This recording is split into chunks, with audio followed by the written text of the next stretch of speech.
Namhlanje ngitheka ngivuke ngiyothenga izinto engizoyipheka. Kade guys ngagcina ukupheka, kade ngagcina ukuba sekhishini.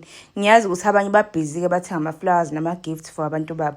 Wena ngoba ngeke uze uyithole i-gift, pheka kanye nami. Uzothatha i-butternut yakho, uyiqobe kanjana, ufake ushukela, ufake i-cinnamon, bese ufaka amafutha kancane ugoqoze. Ebese utransfer kwi-baking dish yakho noma kwi-baking tin, uyivale kahle. If ingavaleki kanjeya, usebenzise lamabhawula lawo okubheka avalekayo.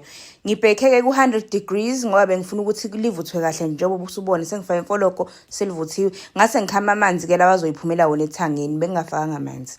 Selivuthiwe ubeke eceleni. Uthatha ama-veg akho, ngisebenzisa ama-baby marrows no-red onion, ngakuchopha kanjana. Ngafaka lama-spices enginivezele wona namafutha. Ngawa-roaster-ke for 5 minutes, bengafuna ukuthi azavuthwe kakhulu noma aze ashe. Bese uthatha i-couscous yakho.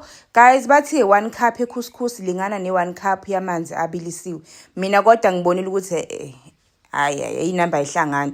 Ngase ngi-eda enye-ke, but nakhona ngifaka u-half a cup. So kahle kahle ngifake ama-cups awu-2 e-couscous, ngase ngifaka ama-cups awu-2 amanzi abilayo no-half futhi wenkomishi. Uthatha indwangu yakho eclean uyayimboza i-couscous yakho for 10 minutes, izobe isi-right. Uyikhipha kanjani ngemfoloko ukuze ihlakazeke kahle phela. Izobe isi-right nawe uzoyibona nje. Yabona neyami iphume kahle, angidinge nakutshela ukuthi iphume kahle. Thatha ama-veg akho wafaka phakathi. Uma uthanda ukusebenzisa ama-veg ahlukile futhi ungawasebenzisa nginankinga.